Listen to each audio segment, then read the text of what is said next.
प्रकाश जी, पहले बात करते हैं एक ऐसी स्पेस की जहां पर आप बहुत बुलिश रहे हैं और शानदार मूव रहे हैं।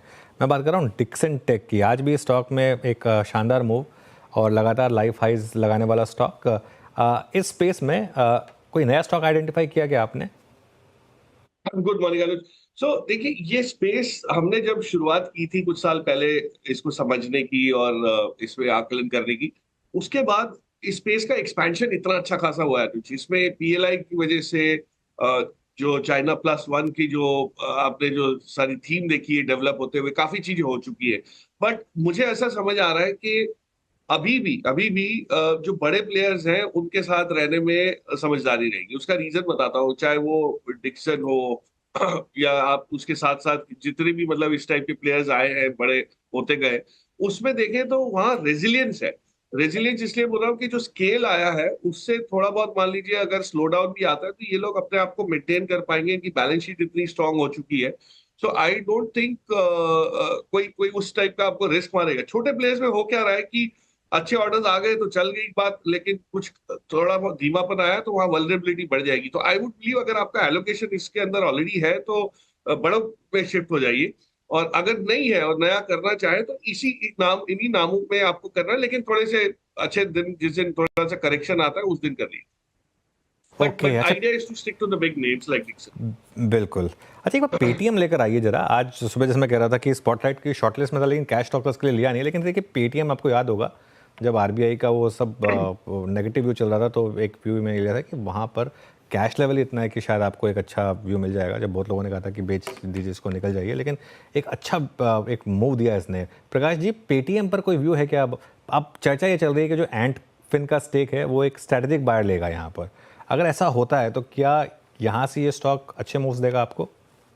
चलो, पेटीएम में एक बड़ी स्ट्रांग फोमो आ गई, क्योंकि हुआ ये कि जब गिरावट हुई थी, जैसे जो चीज जोमेटो में हुई, वो 40-45 की जोन में आया, वहां से पलट गया, तो काफी लोग रह गए। जब वो फाइनली 150 के आसपास आया तभी लोगों ने उस पर ध्यान देना शुरू किया।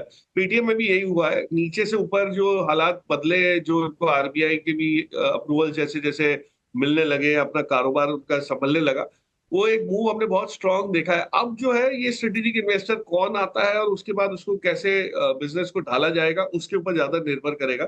सो मेरी समझ ये है कि अपसाइड आपको मिलेगी, जो नॉर्मल एक अच्छे ग्रोथ बिजनेस से मिलती है, लेकिन वो स्ट्रेटेजिक इन्वेस्टर के आने के बाद समझ आएगी। तो ये अटकलें तो लग रही है पे कौन आएगा, नाम भी बहुत सारे मार्केट में फैले हुए हैं। बट आई वुड बिलीव कि इसके बाद नाम आने के बाद, स्ट्रैटेजी समझने के बाद, उसका इंटेंट समझने के बाद लिया जाए तो थोड़ा सा बेहतर रहेगा। बट हाँ, ग्रोथ आ सकती है, देयर इज वैल्यू, बिजनेस इतना बढ़िया है, और जो भी आएगा उसको अच्छी तरह वो तराश पाएगा। बट थोड़ा सा वेट करेंगे तो अच्छा रहेगा, क्योंकि जो बड़ा अपसाइड है वो तो चला गया है। अब यहाँ से जो है वो 20-25% का अपसाइड आपको जो मिलना है ऑर्गेनिक ग्रोथ के हिसाब से, उसके लिए आपको थोड़ा सा वेट करें तो बेहतर। ये प्रकाश जी नमस्कार, वीरेंद्र बोलो रेडी स्टूडियो से। यूपीएल में मूव अच्छा आ रहे हैं। आई मीन एक सीरीज के बाद खराब दौर के अर्निंग्स डिसअपॉइंटमेंट्स के बाद अब प्राइस एक्शन काफ़ी स्ट्रॉन्ग है। यूपीएल और नवीन फ्लोरिन में खास दो इन स्टॉक्स का जिक्र इसलिए कर रहा हूँ क्योंकि अभी भी केमिकल बास्केट में ये better risk reward ratio hold करते हैं in comparison with I think other stocks price pattern को देखते हुए। आपका टेक यहाँ पर? Good morning Veeru. देखिए, देयर इज नो डाउट कि एग्रोकेमिकल स्पेस सबसे पहले जिसको कहते हैं ना, मतलब ऑफ द ब्लॉक्स होगी, कि शुरुआत इसी में आएगी तेजी की। और इसका कारण मैं आपको बताता हूँ। जो डी स्टॉकिंग पिछले साल शुरू हुई थी, और पिछले साल मतलब शुरुआत के कैलेंडर 23 में, वो जाके खत्म हो चुकी है इस साल जून के आसपास। और अब जो रीस्टॉकिंग हो रही है उसमें जिस टाइप का माल वापस लिया जाएगा, चाहे वो लैटिन अमेरिका में हो, पार्ट्स ऑफ यूरोप हो, यूएस हो, वो आपके पास जो जो सप्लाई करने वाले जो कंपनीज हैं वो बहुत लिमिटेड कंपनीज हैं जिनके पास उस टाइप का स्टॉक है, उस टाइप के मॉलिक्यूल्स है जो रीस्टॉकिंग में आएंगे। जो पुरानी जनरेशन के मॉलिक्यूल्स थे वो फेज आउट होते जा रहे हैं। तो नई चीज अगर आप देखें तो मैं ये मानता हूं कि जो मल्टीनेशनल एग्रोकेमिकल कंपनीज हैं जिनका पोर्टफोलियो थोड़ा सा और भी जिसको कहते हैं ना डाइवर्सिफाइड है, या ब्रॉड बेस्ड है, या मॉडर्नाइज है, वहां पे आपको ज्यादा एक्टिविटी दिखेगी। पहले यूपीएल के पास कुछ है, ऐसी बात नहीं है कि यूपीएल के पास नहीं है, लेकिन आई वुड बिलीव जैसे आप बायर क्रॉप साइंस ले लीजिए, या आपने सुमिटोमो देखा है। सुमिटोमो का पोर्टफोलियो बहुत ही ग्लोबली पोजिशन है, इंडिया में कुछ चीजें वो बनवाते हैं और एक्सपोर्ट करते हैं, तो वहां पे आपको एक्शन बहुत अच्छा दिखेगा। तो जो रिवाइवल है वीरू, उसके ऊपर अगर हमको चाल चाल थोड़ी चलनी है, तो ये सुमिटोमो मेरे ख्याल से जो मार्केट रिस्क रिवॉर्ड के हिसाब से जो अवेलेबल है, that is a very good bet. उसको जनरली हम बातें नहीं करते क्योंकि ना वो एफएनओ में है, ना कोई बहुत हाई वॉल्यूम वाला स्टॉक है, बट मुझे लगता है कि जो मैनेजमेंट क्वालिटी और प्रोडक्ट पोर्टफोलियो है, उसको देखते हुए बहुत बेहतर है। ओके अच्छा, एक समय आपने प्रकाश सर मेरे साथ कुछ क्यूएसआर सेगमेंट पे जो ऑप्शंस थे वो डिस्कस किए थे।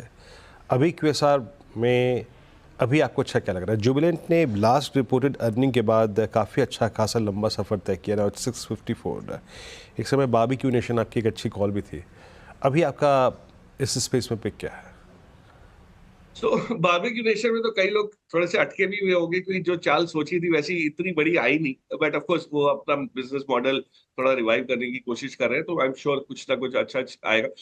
जुबिलेंट बहुत बहुत ही बढ़िया पोजीशन पे है, देयर इज नो डाउट। आपको जो एडवांटेज मिल रहा है इस टाइप का ग्रोथ का इनका, और इनके बाकी के स्टोर्स भी जो चलने शुरू हो गए हैं, बाकी के फॉर्मेट्स जो है, तो मुझे क्या लग रहा है कि जो कंसोलिडेशन का दौर था इसके अंदर ये काफी हद तक मजबूत तरीके से खत्म हो रहा है। और इसके बाद की जो ग्रोथ है, जो चाहे वो आप एसएसएस के आंकड़े देखें, मतलब सिंगल से स्टोर सेल्स ग्रोथ को देखें या इनके मार्जिन को देखें, वो कहीं ना कहीं आपको इम्प्रूव होते हुए दिखेंगे। बट ये टाइम इतना लगा है तो लोगों की उम्मीदें थोड़ी सी कम हो गई है। But I think Jubilant probably out of all QSR, मतलब बाकी आप आरबीए ले लो या सफायर ले लो, इन सब में से अगर कंपेयर करोगे तो वहां पे आपको इम्प्रूवमेंट सबसे ज्यादा दिखने की उम्मीद है। और फेस्टिव सीजन तो आ ही रहा है, तो एक अच्छा माहौल बन जाता है उससे। तो आई वुड बिलीव ये इसके ऊपर फोकस कीजिए, यहाँ रिस्क रिवॉर्ड अच्छा। हाँ, बहुत एक्सपेक्ट ना कीजिए कि रिटर्न एकदम डबल हो जाएगा ये 1 साल में 2 साल में, ऐसी कोई चीज नहीं होगी। लेकिन ऑर्गेनिक ग्रोथ जो है 20% 22% का जो आपको अच्छा खासा बिजनेस में मिल जाएगा, और स्टॉक में भी री रेटिंग उस लिहाज से आ जाएगी। ओके अच्छा, एक दो स्टॉक्स हैं जहाँ पर बहुत शानदार मूव्स रहे हैं प्रकाश, जैसे कि ट्रेंट, यहाँ पर एक वन वे मूव रहा है। इंडियन होटल्स एक और स्टॉक रहा है। इन दो स्टॉक्स पर क्या व्यू होगा आप? सो ट्रेंड में थोड़ा सा कंप्लायंस की वजह से कमेंट नहीं कर पाऊंगा, बट इंडियन होटल्स आपने बहुत सही स्टॉक चुना है। ये रिप्रेजेंट करता है सारा चेंज जो हॉस्पिटैलिटी इंडस्ट्री में इंडिया में हुआ है, टूरिज्म में हुआ है।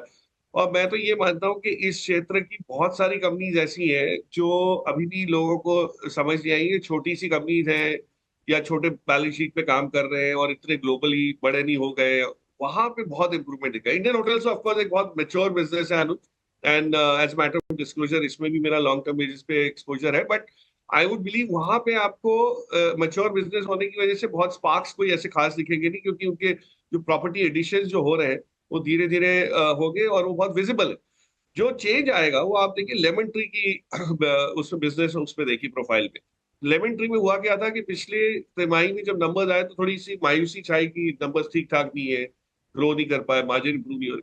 तो उन्होंने इतना अच्छा खासा केपेक्स प्लान किया हुआ है कि ये जब केपेक्स खत्म होगा और इनकी कैपेसिटी ऐड हो जाएगी, तब वो आरओसी आपके ठीक ठाक बैठना शुरू होंगे, आंकड़े ठीक बैठेंगे और फिर ये री रेटिंग हो। तो मुझे लगता है जो एक्सपेंशन स्मार्टली लेमन ट्री कर रहा है, वो मार्केट ने अभी तक उसको दर्ज नहीं किया है, उसका उसका वेटेज दिया नहीं है उसको। वहां पे आपको एक बहुत बढ़िया इंप्रूवमेंट दिख सकता है।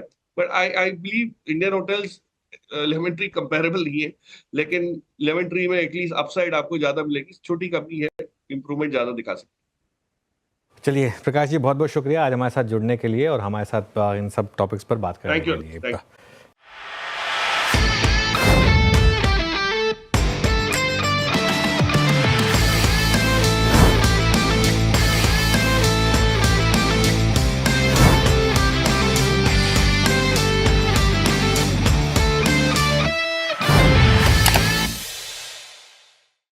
बता दें कि मनी कंट्रोल पर दिए गए विचार एक्सपर्ट्स के अपने निजी विचार होते हैं। वेबसाइट या मैनेजमेंट इसके लिए उत्तरदायी नहीं है। यूजर्स को मनी कंट्रोल की सलाह है कि कोई भी निवेश निर्णय लेने से पहले सर्टिफाइड एक्सपर्ट की सलाह लें।